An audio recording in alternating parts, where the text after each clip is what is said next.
Good evening, everyone, and welcome to Voices Randomish Monday night edition. Usually I would broadcast live, but because I really wanted to add and do some other edits later on, I'm broadcasting in Canva and I'll upload this video. But I basically just wanted to talk about the real reason Takeoff was killed. So if you haven't ever watched this channel before, if you're new, this is Voices Randomist channel. Go ahead and subscribe, like, share. But let's get into this story here about Takeoff. Now, the question is why was Takeoff murdered? Well, this is my perspective. I like to do critical analysis and use objective thinking as opposed to opinion. So I'm going to talk a little bit about something called face saving and face threat, because I always like to bring it to you from an academic perspective. So first of all, you might say, well, what is she talking about with face saving? Well, face saving is action that you take in order to not be humiliated, right? And so I was thinking about, as I was thinking about how to deliver this message, I was thinking about Blue Laces 2 and the song that Nipsey wrote when he was talking about like the Mean Streets. And what I did is I went and I looked up this movie, The Mean Streets, with Harvey Keitel, Robert De Niro are two key players in there. And what happens in this movie at the beginning is you see Harvey Keitel out in the street bragging about how he has borrowed from money from everybody. And this one last person, he said, hey, I've borrowed money from everybody and I owe everybody and I can't pay them back. And you're the only one I could borrow some money from. And guess what? I'm not going to pay you back. And so he's bragging about it in front of all these people in this bar. And so what happens is later on, you see how this plays out in the main street. So let's get into what we talk about face saving. Again, it's the avoiding of humiliation, right? Or somebody to be really is trying not to be embarrassed. There was an incident, I believe, back in it was probably the early 90s. And it was when President Bush's son was president, and there was this situation where United States flew into China's airspace. And so when they were doing drills or what have you, but the crux of it is in face saving and face threat. Here's the way it works. Face saving is the United States not apologizing to China because we do not want to look like punks to them, right? If you don't want to be embarrassed, you want to feel like you're still a superpower. Face threat is the fact that the United States didn't apologize to China, which for China, it could look like they're weak. So this, you have the juxtaposition at any time somebody is trying to do face saving and not being embarrassed, somebody else is going to be threatened. They're going to have face threat. And this is what happened, I believe, in a case of Takeoff, because as I was listening to all the different broadcasts from all the different places, I kept hearing this one key word come up, and the key word was respect. And so when I hear about these people being killed, whether it's rappers or whether it's your everyday person, whether people are quitting jobs or whatever it is, the one thing that people don't tolerate is disrespect. But the unfortunate thing is the meaning of disrespect or respect is inside of the person, right? And what that means for me is, and you both, is that if I'm talking to you and I disrespect you, I wouldn't know it necessarily, because the behaviors that I put out may not seem like I'm disrespecting you until you tell what the impact is on you on the other side. And that's the thing, is that people forget. It's not the intent of what you do. You could have meant to do one thing, just like when Chris Rock was meaning to tell that joke, and Will received it one way and he looked through his wife's eyes and saw her receiving it another way, and then he reacted. Because trust me, every time somebody says something, you think something about it, you feel a certain kind of way, and it makes you want to do something.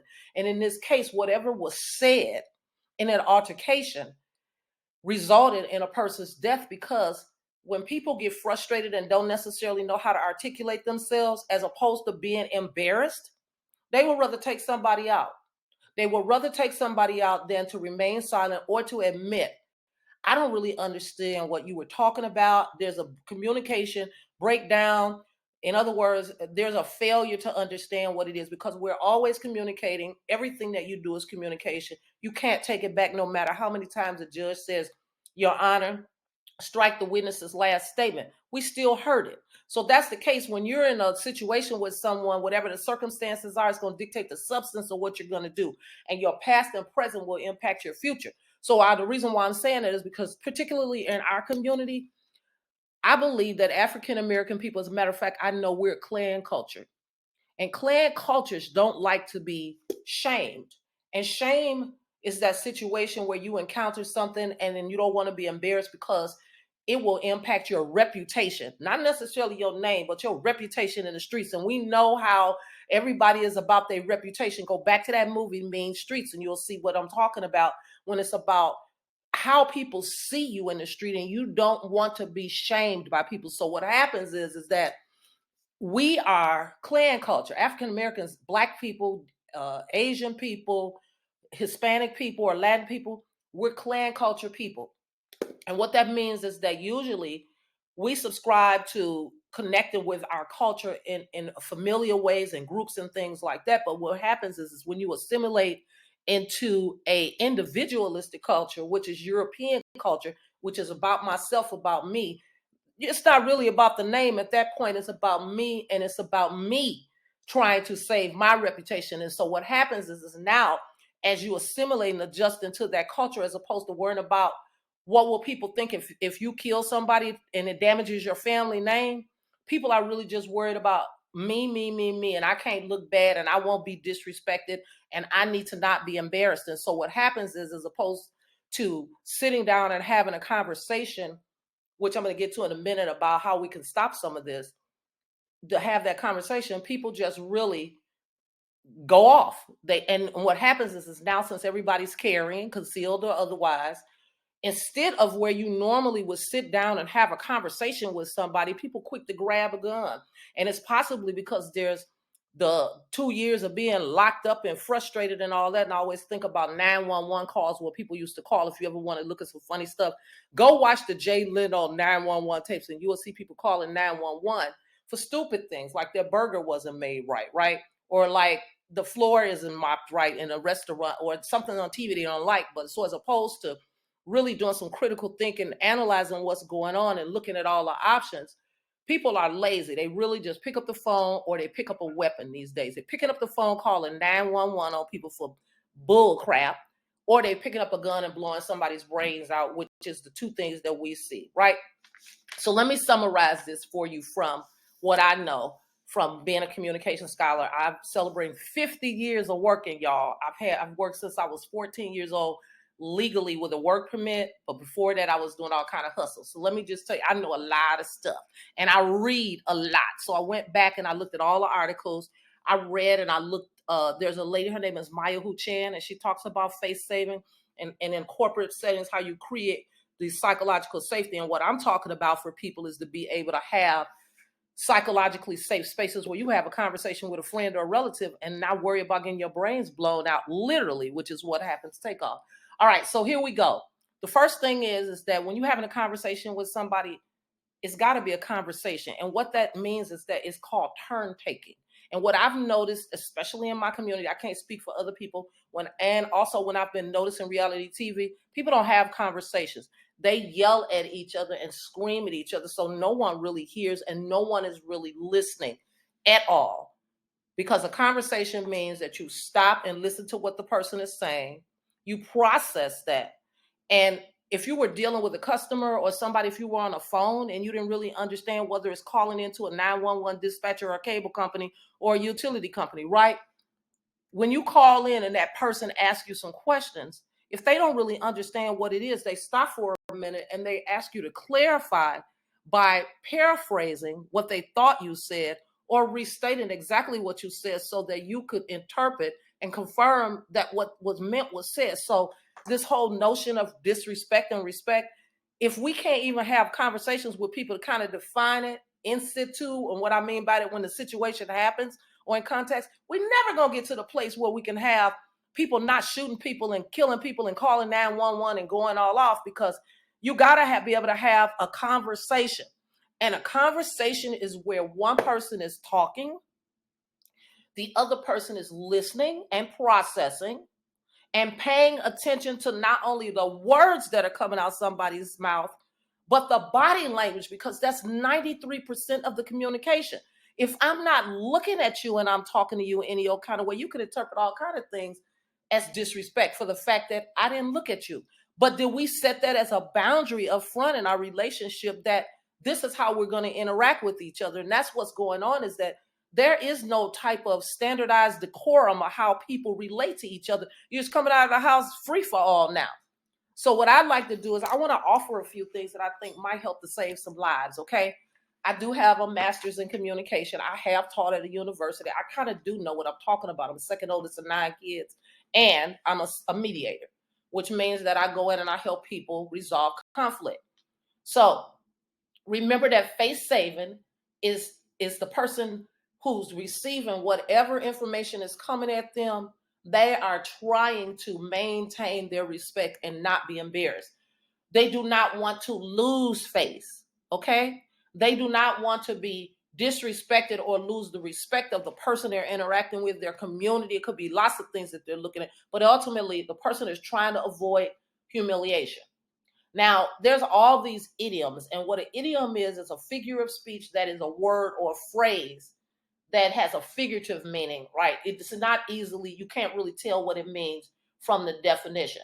So when someone says save face, you may not know what that really means, or lose face, because it's not a literal definition. Your face is not going to fall off, right? And you don't have to pick it back up and put it back on. I guess that's what I'm saying. So when people say save face, you kind of have to negotiate what that means in terms of this notion of respect, because you keep hearing people say, well, he disrespected me or she disrespected me, but you're not defining it in what the behaviors are that made you feel like you were disrespected and why you acted the way you did. Because again, remember what I said is that somebody says something, you hear it, you process it, you feel something about what was said, you feel something about the person, and it makes you want to do something. In all cases, even if that something is nothing.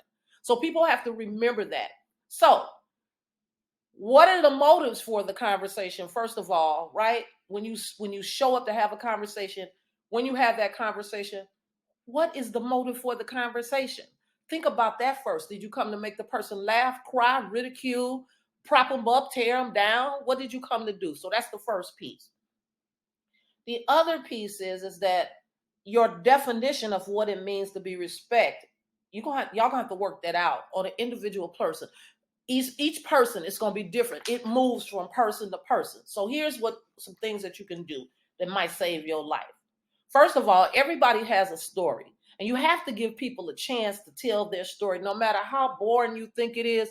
Most people feel like if you're not listening to them and paying attention and using your body and saying uh-huh and some things like that and asking some curious questions, they feel like you're not listening to them. If I'm giving you my time, then the least you could do is listen to me. And if you don't want to listen, then be respectful, responsible, reliable enough to say to me, hey, I don't feel like talking right now. I'm not in the space where I can receive what you're putting out. Do you think we could come back to that later?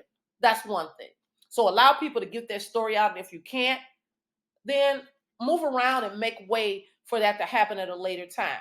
Again, conversation means turn taking. It's not you yelling to get your point across. I understand that if in your family or if in certain roles that you've had in corporate or wherever you've worked or however you've moved about in your life where you felt like your voice wasn't heard. So now you're yelling every chance you get and you're not listening to anybody. And so you're not picking up on other body cues. And then you wonder why you standing in a room yelling and you turn around and no one is there listening. Because just like you don't want to be yelled and screamed at, no one wants to be yelled and screamed at. So keep that in mind. Third, you got to paraphrase what it is that you meant by what you said. So when you say respect by that to mean, I need you to look at me. You'll hear parents say specifically to children or to someone who is higher authorities, particularly police or military. This is what I need you to do. Look at me when I'm talking to you. Stand up straight, shoulders back, chest out, soldier, things like that. You hear the command. So make sure that you understand and negotiate what's going to happen, right? What the meaning of something is. You don't even know what it is, and you're being killed because you disrespected somebody and you have no idea what you did. Stick to the situation. If you are going to have a conversation with a person, stick to the situation, the behaviors or the things that happen. Don't attack the person. And what happens as opposed to what you did made me feel like I was stupid, as opposed to you stupid or that's stupid. right? The situation, what it made you feel like, and exactly what happened when you said XYZ, it made me feel like. Now, I'm not putting the blame on the other person, but I'm acknowledging something that happens is that any and every time you hear something, you are gonna feel something. So let's not get away, let's not just sidestep that and act like, well, I don't feel anything. Yes, you do. You may not admit it. You can employ silence, and silence is not a punk move. Silence is probably one of the strongest moves you got, because when you're silent, no one really knows what you're thinking, which means that it begs the question now, hey, tell me, I see you got quiet on me all of a sudden. What you thinking about? Again, you got to go in and ask those questions. If you're not curious to ask somebody why their disposition or uh, facial appearance changed, or the movement in their body, if you notice they tensed up, or if somebody's sweating now and breathing all hard, you got to address that. You got to stop in a moment. And what's happening is people so busy trying to get their point across and be heard that they don't see what's happening with the other person and see that escalation. And when we were in mediation training, we were trained to see things in crisis prevention, to see it before it even happened. We could see people moving in their chair a certain way, side to side, or a leg or something that wasn't twitching, moving. We look at facial expression. You can look at the people with the clenched teeth. You got to look at these things, whether you're in cyberspace or whether you person to person, face to face. You have to be aware what the other person is thinking, because this is how you can mitigate conflict and save your life. The last few things that I want to say, again, lower your voice. You don't have to yell about everything. It's like people yell and scream, and because that's what you see people do. Nope. Do you know that when we used to have this technique when I worked in the call center and the utility, and people would call screaming because their gas was off in the dead of winter, like it is now here in Wisconsin, it's 40-some degrees. People are calling because their gas is off. I let them yell and scream and scream and scream until they get tired, blue in the face. And then when they calm down, I have taken plenty of notes and heard everything that they said, and I regurgitate it back to them. And then I lower my voice to the point where it's so quiet and the person can barely hear me. And you know what happens? They would bring their voice down. They match. So if they yell and I go up with them, they go get louder and louder, and it's going to escalate. But you can bring things down just by your disposition. That's where the power is. You get to control you. It's not about controlling somebody else. At the point, if I control myself and don't escalate it, I saw Quavo try to walk away, but sometimes people are just who they are, and they never experience when someone doesn't really want to engage in conflict the way they see it happening on TV and on videos, that people are always chest to chest, toe to toe, nose to nose, and about to kill each other. When sometimes it's a calm conversation. You sitting down, you talking with each other. And again, like I said, the key is a conversation. So you can lower your voice. There's no need to yell, because unless I tell you I got a hearing deficiency, then you can expect that I heard everything that you said. And you'll know it through my paraphrasing, clarifying, and restating. You'll know that. Those cues that you give people back, telling them that you're listening, because most people, that's what they angry about, is because they feel like they didn't get heard. So now I'm gonna pull out my jammy and flat blast you, because somebody gonna hear me. This is basically what this is all about. And especially in our community, our young men are not taught how to deal with conflict. If constantly they're seeing messages all that tell them you ain't a man unless you bout it in the street, unless you rowdy, and you got your gat and all of this kind of stuff, then conflict, we're doomed. Never ever gonna sit down and figure it out. But I encourage you and I challenge you to walk away from that and stop listening to the negative messages, because that's the other thing. Stop listening to those negative messages and reprogram yourself. Also, what's at stake? Think about what you will learn from the story that the person is telling you if you just calm down for a minute and listen. Know your motive again for the engagement. Why are you even arguing? Why is there an argument? Half of the time you see people say, I don't even know what we was arguing about. And then last but not least, agree to disagree and walk away, but thank the person for sharing with you how they felt. It's not necessary for you to say whether or not you agree or disagree. But again, this is what we're talking about. If you can walk away, you not only can save face, but you might save your life.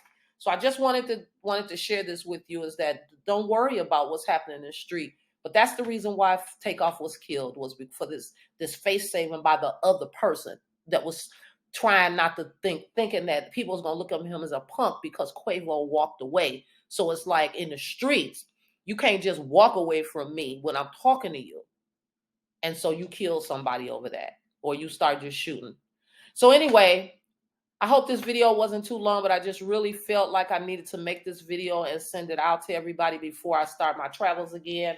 And I just want to thank you for watching. And if you subscribe to Voices Randomish on YouTube, that's most appreciative as well. I hope you have a wonderful evening, and it's Motivate Monday. So I encourage you, have a conversation with people, right? Just have a conversation. All right, it might save your life, or agree to disagree and ask the person if you can just if can we table this for now and come back. Just tell them I'm starving. I need me some food. I can't think when I'm hungry. I'll come back to this later.